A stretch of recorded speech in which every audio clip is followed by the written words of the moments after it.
Live from KSAT 12, the 6 o'clock news starts right now. There's a 25.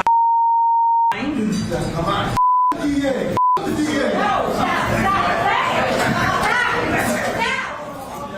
Outbursts in court from the family of Michelle Barrientos Vela as the convicted felon learns her fate this afternoon. 3 years after being indicted for public corruption and more than 4 months after she was convicted of tampering with records, the ex-constable was sentenced to both prison and jail time. Dylan Collier breaks it all down for us.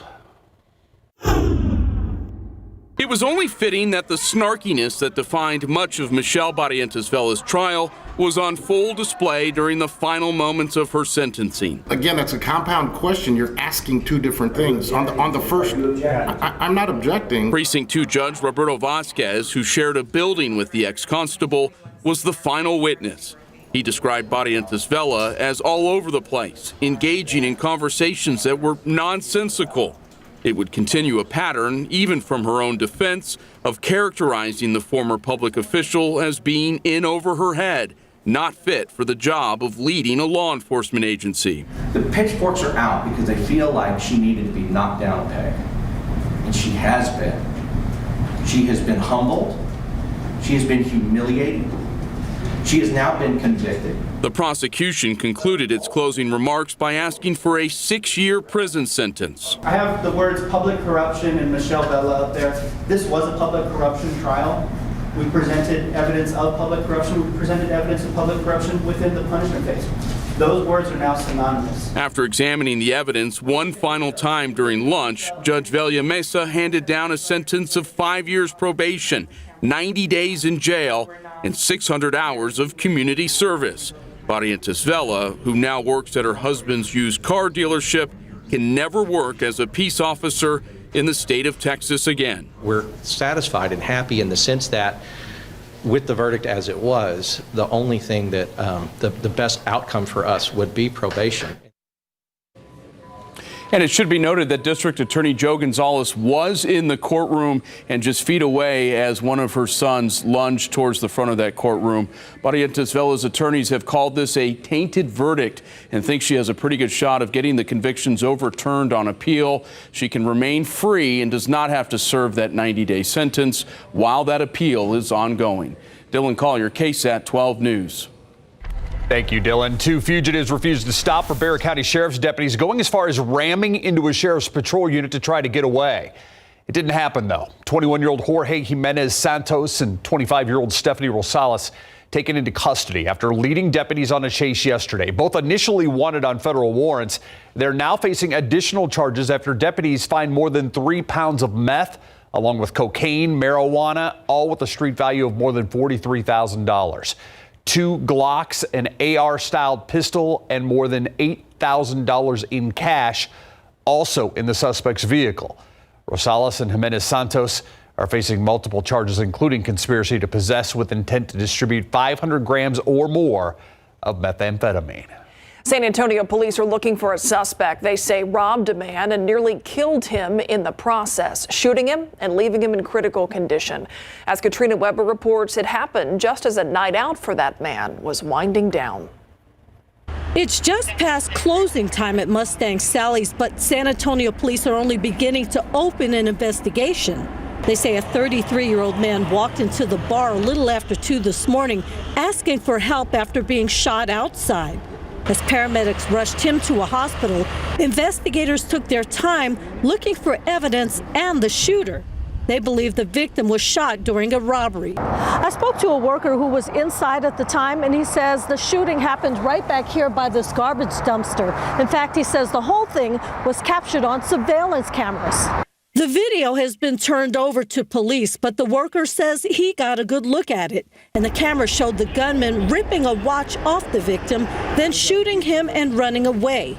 He says the man who was shot was a customer of the bar and was attacked as he walked to his car. The last word from police was that he is in critical condition. They're still trying to find the shooter. Katrina Weber, KSAT 12 News. A man in the hospital after he was rescued from his burning home this afternoon. Fire crews responding to the 2100 block of Oak Bend a little after noon. to a house filled with smoke. It's on the north side. Firefighters were there in enough time to rescue the victim, finding him unconscious at the bottom of a burned staircase. Investigators still unsure where that fire started, but Chief Charles Hood says that fire was likely burning for some time. Our units were reporting high heat and zero visibility. That's the most dangerous conditions that we can operate in. No other injuries were reported. The victim taken to BAMC in critical condition. It is looking more likely that pot and abortion decriminalization will end up in front of San Antonio voters. The group leading that charge to put an expansive charter amendment on the May ballot says they plan to deliver their petition next week. But Garrett Berger tells us the police union is ready for that fight.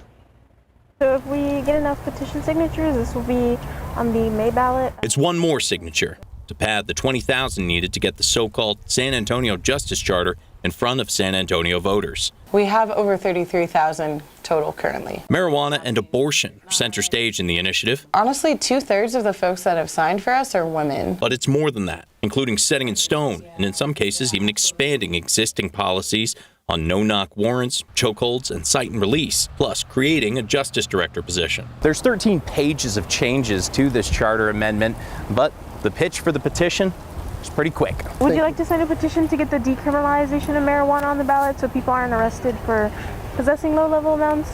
Oh, yeah. Well, all we heard was pot talk. Thomas says their signature takers are able to go through all the aspects of the proposed amendment. We always have the policy language on us. We have our push cards on us. Anybody that asks, we definitely want to show them. But assuming they've got their signatures, it's their pitch to the voters in the May election that will really matter. And the San Antonio Police Officers Association will be on the other side in opposition. It's chipping away at discretion. It's chipping away at the tools of the trade that officers have to be able to use to the best of their ability to make sure that they save lives. The union president says this time's different from when the Prop B ballot initiative threatened the union's ability to collectively bargain 2 years ago. Now we have a little bit more time to educate the community and the citizens to see what it is that they want. Garrett Berger, KSAT 12 News.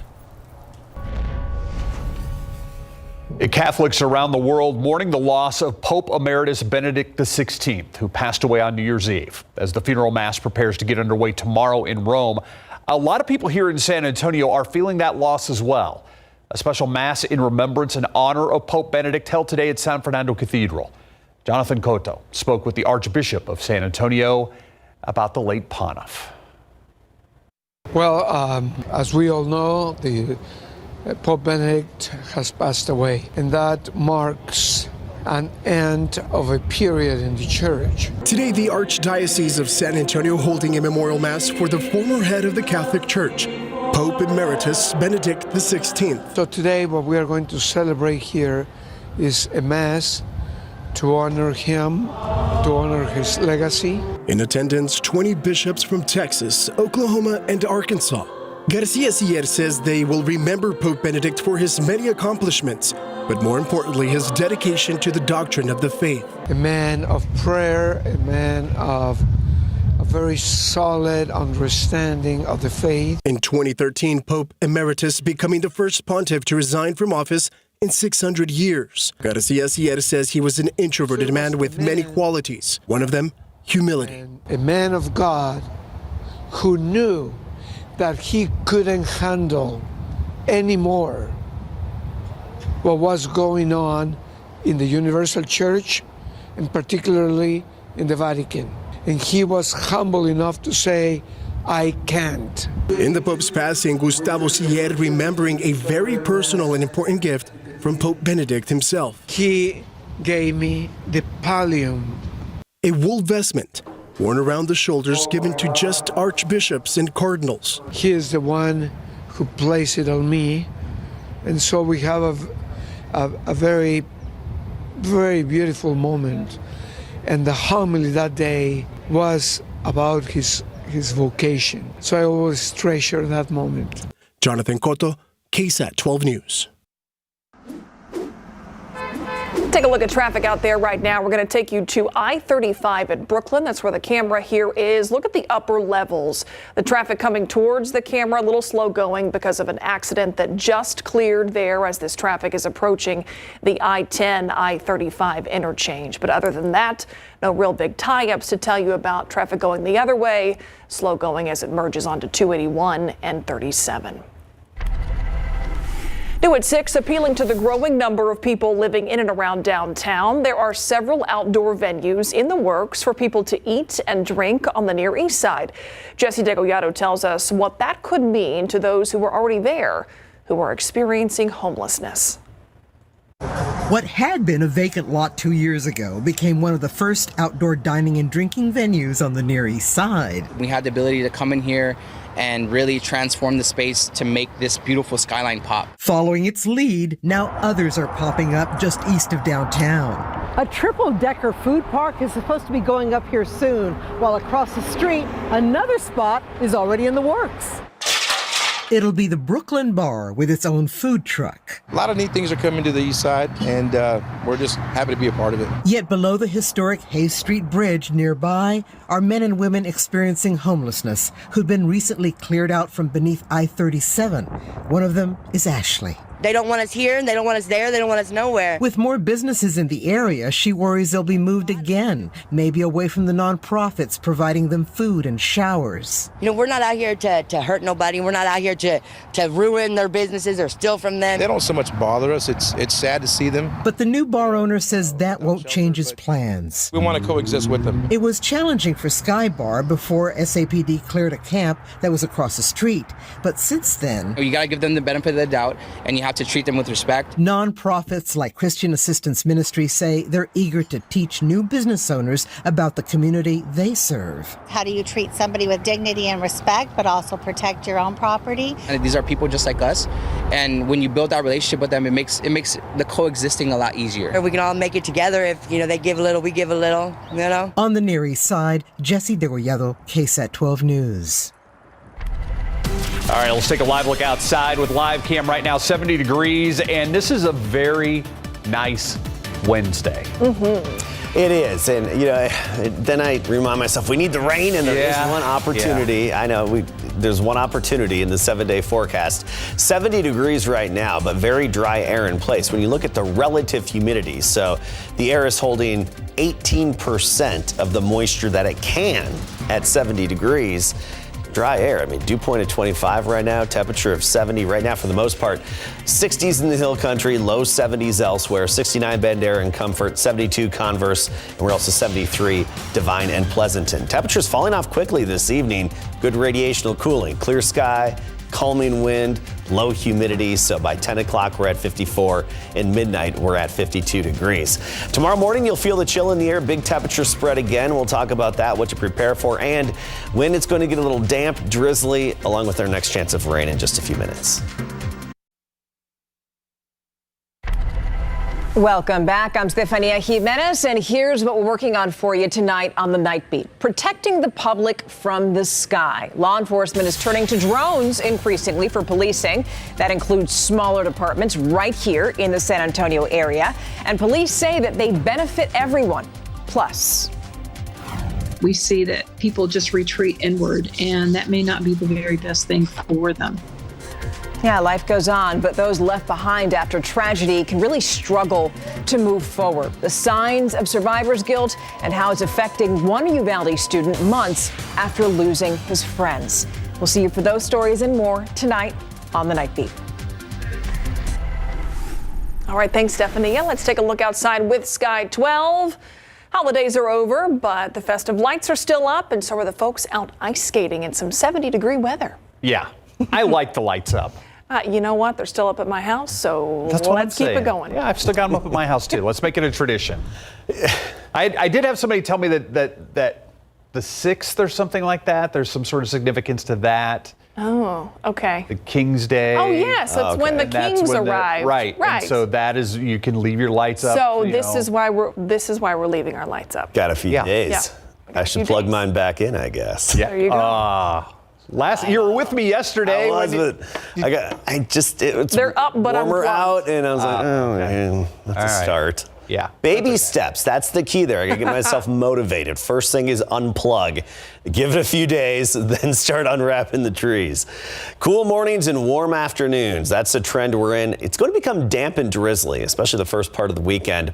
Real rain, though, chances will be coming Saturday night. So let's talk about it all, starting with temperatures and our temperature trend here, and get ready for that big swing tomorrow. You go way up into the Panhandle. Amarillo at 39, along with Guyman, Oklahoma, feeling the chill in the air up there. Otherwise, most of the state, a mixture of 50s, 60s, and even 70s. 70 officially here in town. Eagle Pass as well. Del Rio 75. Kennedy at 72 right now. Tomorrow morning, though, you'll feel that chill in the air again. 43 in San Antonio. Kerrville, Ingram, Comfort about 35 for the morning temperature. So once you get into the hill country, we'll see some readings dip into the mid 30s to start the day. So a light jacket or sweatshirt at the bus stop for the kids tomorrow morning. 41 Leon Springs, Timberwood Park 40. However, you're not going to need that sweatshirt for very long. By the afternoon, we're well into the 70s. And actually, we're going to see that. Look at this temperature trend. 44 at 8 a.m. Then by 10 a.m., we're up to 62. By noon, we're already 70 degrees. Another day with a good 30-degree temperature spread from the morning to the afternoon. That's pretty significant, so you have to dress in layers, have the sweatshirt, but of course, short sleeves underneath it ready to go.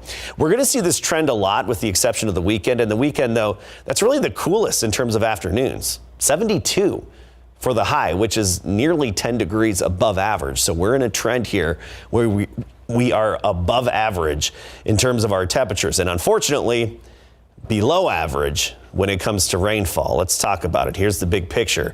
Action, New England, parts of the East Coast, and still up in the Northland, this big swirl dumping more snow. Big story, though, is this huge low, classic comma shape here when you look at the satellite imagery. There's that classic comma shape here as it spirals its way into the western U.S., particularly California. Heavy rainfall, a lot of precipitation with this.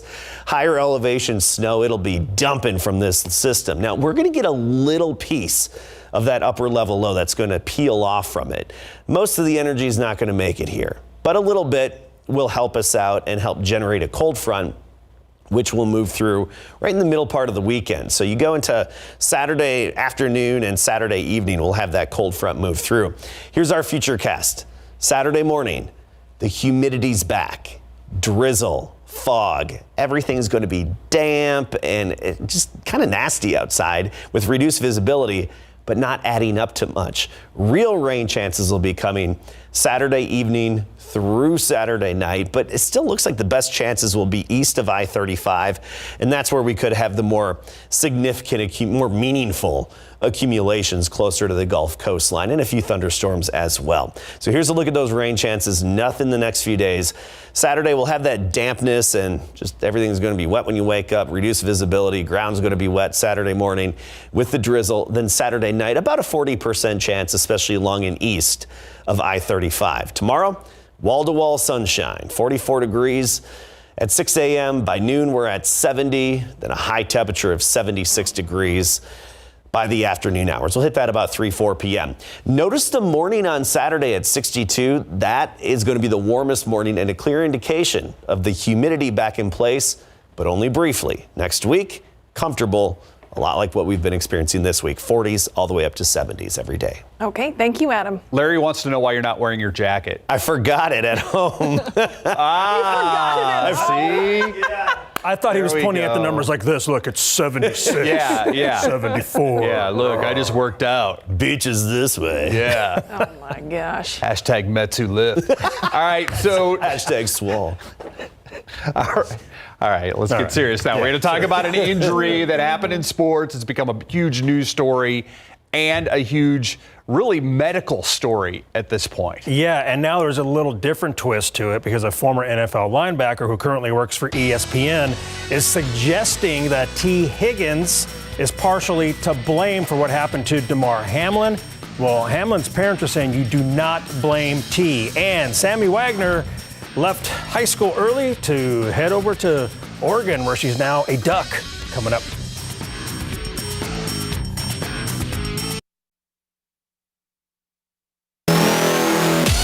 The Spurs will close out their short road trip tonight at the New York Knicks, looking to sweep the two-game regular season series with the Eastern Conference team. The Spurs beat the Knicks in late December, 122-115 at the AT&T Center.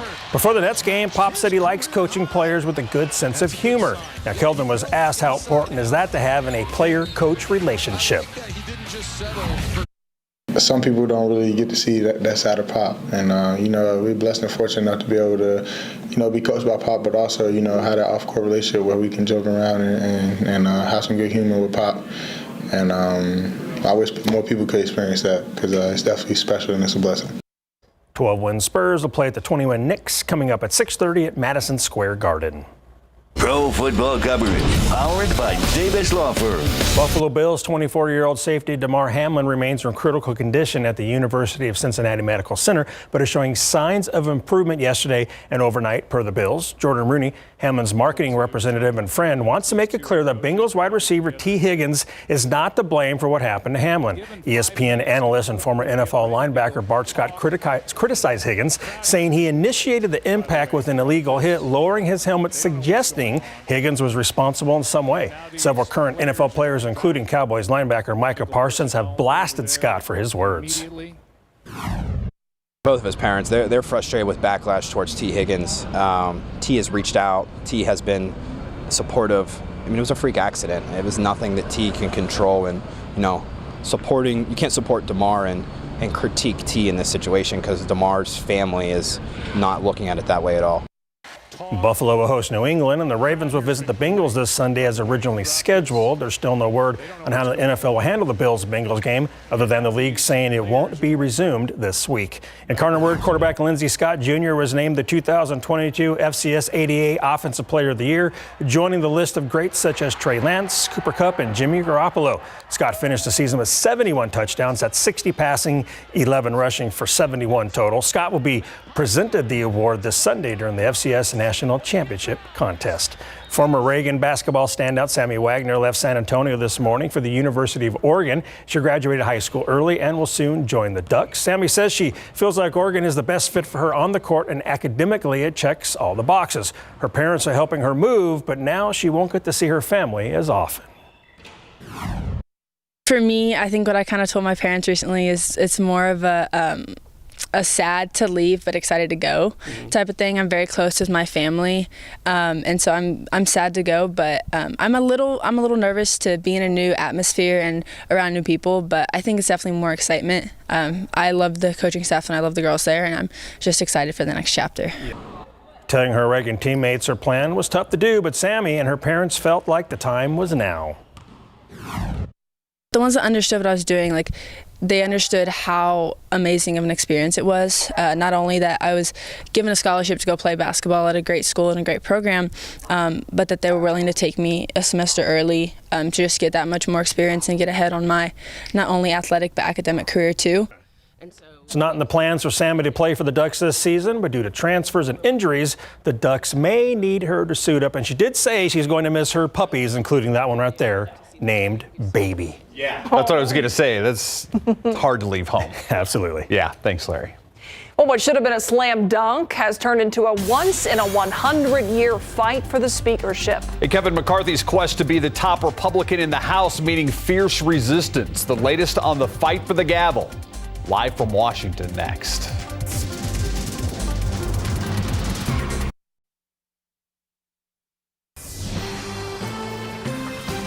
So much drama on Capitol Hill the past 2 days with a once-in-a-century fight as Kevin McCarthy of California scrounges for votes to become the next Speaker of the House. Yeah, and it's not working, at least so far. 6 votes have been held over since yesterday, and the anti-McCarthy faction seems to not be budging at all. And the voting might not even be done for the day. Chris Wynn is live in Washington with the very latest on all that drama. Chris.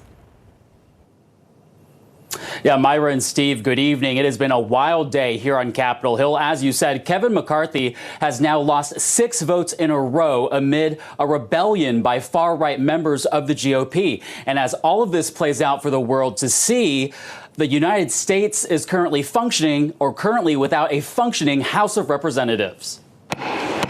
On Capitol Hill, a party divided. I nominate Kevin McCarthy for Speaker of the House. Republican Representative Kevin McCarthy of California entering Congress Wednesday, still fighting for the speakership. How are you going to get more votes, sir? I said more talk. Has there been any progress? The 118th Congress began Tuesday with infighting out in the open. McCarthy unable to clinch the speaker's gavel after the first 3 rounds of voting. A speaker has not been elected. Blocked by GOP hardliners. They love gridlock, they love chaos, and that's what we see going on here. President Joe Biden trying to stay out of the mess, but offering this perspective. It's not a good look. It's not a good thing. It's the United States of America, and I hope they get their act together. It's been a century since the last time a House Speaker election took multiple votes, when Republican Frederick Gillette of Massachusetts was elected after 9 ballots. This time around, some say the power struggle is about decentralizing the Speaker's office. You're going to see a messy 2 years in Washington because everybody's going to get a say-so in a way that they haven't. Former President Donald Trump coming to McCarthy's defense on social media just hours before the House reconvened, saying in part, Republicans do not turn a great triumph into a giant and embarrassing defeat. The former president even calling some of those GOP holdouts last night, urging them to consider backing Kevin McCarthy. But so far, they continue to stand their ground for now. The House reconvenes in less than 30 minutes. For now, reporting live from our nation's capital, I'm Chris Wynn, KSAT 12 News. Back to you. Well, Chris, as this deadlock continues, where does Kevin McCarthy go from here? Well, Myra, McCarthy faces a very uncertain path. He currently has around 20 defectors. Now, coming into the afternoon, some of his allies were worried that he would actually lose more Republican support. That has yet to happen. McCarthy says he's in it to win it. How he gets there is anyone's guess. It could even come down to him asking for Democratic support. Myra? Chris Wynn live from Washington for us this evening. Thank you so much. In other news around America tonight, the November jobs report better than expected. New data from the Labor Department shows there were 10.5 million job openings, about 500,000 more than forecast. The November number is slightly lower than the upwardly revised number of job openings for October of 10.51 million. The Labor Department will release the much anticipated December jobs report coming up on Friday. And as we start the new year, a lot of health experts will believe new coronavirus variant will be watching new coronavirus variants. They think they're going to be increasing, and it's important to slow the spread of COVID-19 into the new year. As Omicron subvariants continue to circulate around the world, many are turning their attention to a surge in cases in China. In the U.S., Omicron subvariants are still the cause of almost all COVID-19 infections. And while Omicron spreads easily, CDC data shows it causes less severe illness and death in general than earlier variants. I hope it continues in that direction, but there's no guarantee. The latest Omicron subvariant now accounts for more than 40% of U.S. COVID-19 cases. Offshoots continue to spread globally as well, especially in China. After that country lifted the bulk of its COVID restrictions, the surge there has prompted the U.S. to require a negative COVID test for all travelers from China beginning January 5th. The Chinese government is not sharing the genetic information about these viruses with the rest of the world. That's why some health experts say this travel requirement is important, as new variants are likely to emerge in the future. Perhaps, worst case scenario, a variant that could evade the protection of our current vaccines and therapeutics. Others believe the U.S. testing requirements for travelers won't prevent new COVID-19 cases from coming to the U.S. or new variants from emerging, but it may buy the U.S. some time. But it's something that we can do to help protect the citizens of the United States. And while COVID-19 levels remain far below those of prior surges, trends are on the rise in parts of the U.S., and there's growing concern that case numbers could soar now that we've passed the winter holidays. Well, Twitter is no stranger to lawsuits, but the latest doesn't have much to do with the social media site itself. What one company says Twitter has failed to do since Elon Musk took over. Still to come. Plus, how a local group changing something no one would want to eat and using aquaponics to fight food shortages. We'll explain how this all comes together next.